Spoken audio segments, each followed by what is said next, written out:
I've got an EpiPen because I'm allergic to bee and wasp stings. Oh, so I have, but I never have it on me. I haven't got it on me now. It's in the cupboard in the kitchen at home. But they always said that the guy, when they gave me the EpiPen, they said you'll never need to use it. You don't put it in. He said, because if you can put it in, it's not a bad enough reaction. Oh, really? If someone else puts it in, then you know that's what you've got to look out for. So the EpiPen, one thing that you'll be given if you find out that you've got a reaction, but there are allergies and there are intolerances, and these are two areas that you've got to make sure you don't mix them up. Yeah, that's right. It's a very controversial area of medicine, especially when you get to food intolerances. Now, food allergies are fairly obvious. You know, they come on rapidly, soon after contact with the substance, the allergen. So it's very obvious to a non-medical person. This person is reacting. They've got obvious symptoms. So it's a rapid onset, easy to diagnose, and of course, medically we can do blood tests. We can measure specific antibodies produced by the immune system called IgE antibodies, and we do other tests like the skin prick test. It's a good test. You know, the GP did it in the surgery, and he caused a big reaction with the peanut liquid, and there we are, you had the diagnosis. Now, food intolerance, it comes on more slowly. You don't suddenly get a severe reaction like this, and therefore it's more difficult to diagnose. You may be allergic to not just one specific substance, but several in a food group.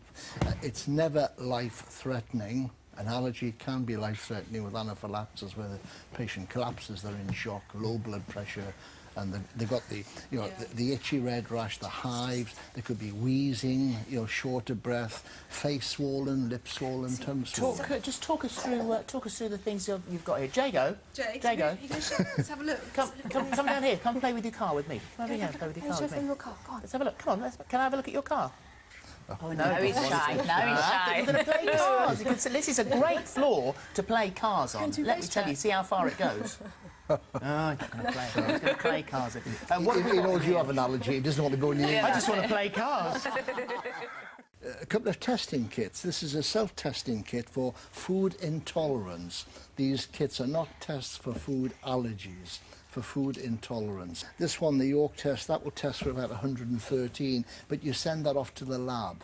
So you actually, you take a little pinprick yourself. Actually, I did this one about 4 years ago, just out of interest. And it's, I mean, you won't even see the needle. It's so fine. It's a tiny needle into the side of the finger. A blood sample is collected on a little stick like that, and then you pop it in the box and send it off to them.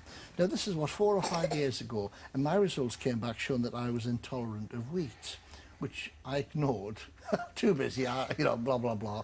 And of course, 2 years ago, I had symptoms that were quite troublesome, and I was diagnosed with celiac disease, whereby I'm reacting not just to wheat, but barley and rye, but it's the gluten in the wheat, barley and rye that's causing it. So the test actually picked it up, and I ignored it. Foolish, And the interesting thing with peanut allergies, I mean, there is some good news. Addenbrooke's Hospital in Cambridge have been doing some research on children allergic to peanuts, and they've been exposing them to tiny amounts. They start with 1/400th of a peanut and expose the child to that, and gradually increase the level of exposure. And after months, maybe 6 months, they had children sort of eating 6 full peanuts a day who had a severe peanut allergy, and the symptoms weren't there. So there's still lots of research going on into it. Yes, but you're thinking of going to Addenbrooke's, aren't you? Well, I mean, I would love to. I think they're quite selective trials, and but we're all very hopeful about it because they've had some amazing results, actually, of sort of gradual desensitisation. And I'm sort of hoping, actually, that by the time he's a teen, that there will be something that we can, at least sort of bring down his reactions, so it's less of a sort of... But, hey, that's a good one. I told you, you could have been doing that for 5 minutes. See, I told you it was a great floor. Ready? There you go. Look at that. See? Go on, do it yourself on that floor. Trust me when I say this is a good floor for cars. He knows. Did you mention the app? Just finally mention the app. Yeah, there's an app out called Is It In It? And you get this free for about 3 weeks. And what you do is you give them information online to what you're allergic to. And then the app works in this way. You go into the supermarket and you cast this over the barcode, and the app will tell you if the peanuts are in there or other nut derivatives or whatever your allergies are. It's a alerting you to, avoid that food. They should say, though, shouldn't they, on the packs? Usually they have a kind of warning that there's... They do. I mean, the packaging can be quite confusing in the sense they often say or may contain nuts. Right. And as that goes on so many things, often as a parent you have to make a call. How likely is it?